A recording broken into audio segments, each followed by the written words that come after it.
Hello दोस्तों, स्वागत है आपका आपके यूट्यूब चैनल सत्यम सूर्या ऑफिशियल में। दोस्तों, आज सुनेंगे सर्दी की दर्द भरी कहानी। ठंड के मौसम में जब हम अपने घरों में आराम कर रहे होते हैं तो हमें अपने रजाई से निकलने तक का मन नहीं करता है।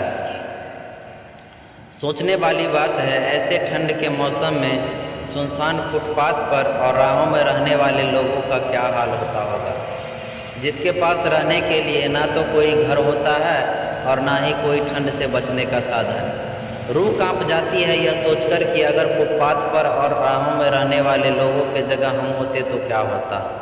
आज हम आप लोगों को एक कहानी सुनाने जा रहे हैं। साथ ही आपसे आग्रह करते हैं कि आप मानवता को मरने न दें, बल्कि हमेशा एक दूसरे की मदद करने का कोशिश करें।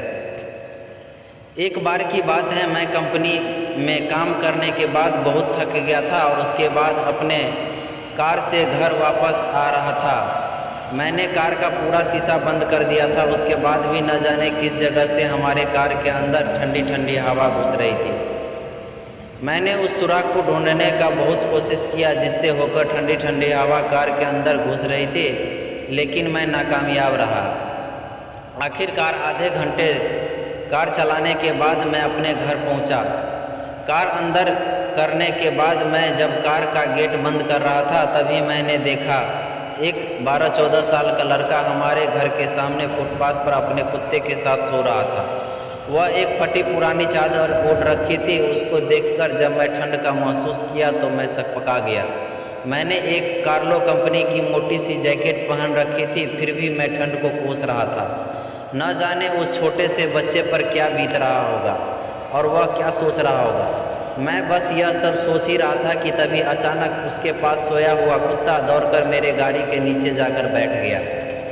शायद हमारी गाड़ी की इंजन गर्म होने के वजह के कारण कुत्ता हमारे गाड़ी के नीचे बैठकर आराम करने लगा।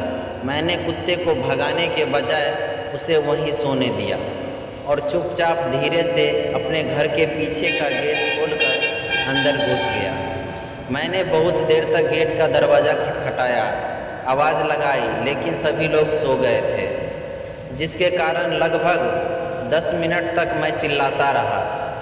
उसके बाद कोई उठकर नीचे आया और गेट का दरवाज़ा खोल दिया।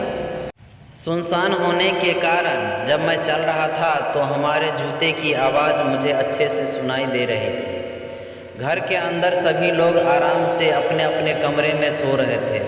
मैं भी किसी को बिना जगाए अपने कमरे में चला गया। रात के 1 बज चुके थे।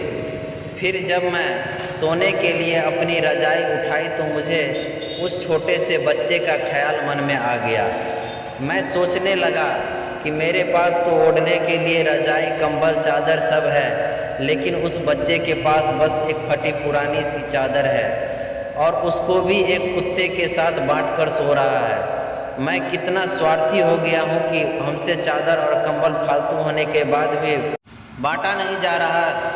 यह सब सोचते सोचते कब मेरी आंख लग गई मुझे पता ही नहीं चला। अगले दिन सुबह जब मेरी नींद खुली और मैं घर से बाहर आया तो मेरे घर के बाहर भीड़ लगी हुई थी। फिर मैं किसी को कहते सुना, अरे वह सोनू लड़का जो चाय बेचने वाला, वह रात में ठंड की वजह से मर गया। एक पल के लिए तो मेरी रूह कांप गई और मैं सकपका गया और एक बूंद आंसू आँख से छलक पड़े। उस छोटे से बच्चे के मौत से किसी को कोई फर्क पड़ने वाला नहीं था। बस उसका वह साथी कुत्ता उसके बगल में मुंह लटकाए बैठा था। शायद वह कुत्ता गुमसुम बैठा अपने दोस्त का उठने का इंतजार कर रहा था। दोस्तों, यह कहानी सिर्फ कहानी नहीं है, बल्कि एक इंसान की सच्चाई है, क्योंकि एक मानव से अगर मानवता चली जाए तो वह मानव मानव नहीं रहता, वह दानव बन जाता है। और अभी के समय में शायद हम में से सभी लोग दानव बन चुके हैं। हम अपने लिए पैदा होते हैं, अपने लिए जीते हैं, अपने लिए मरते हैं। यह भी कोई जीना हुआ। हमें हमेशा एक दूसरे की मदद करनी चाहिए, एक दूसरे के सुख और दुख में हिस्सेदारी लेना चाहिए। वीडियो देखने के लिए आपका बहुत बहुत धन्यवाद। अगर आपको हमारी कहानी वीडियो पसंद आई हो तो, और अगर आप मेरे चैनल पर नए हो तो मेरे चैनल को लाइक करें, सब्सक्राइब करें, शेयर करें और बेल नोटिफिकेशन को ऑन कर लें ताकि हमारी वीडियो सबसे पहले आप तक पहुंचती रहे। धन्यवाद।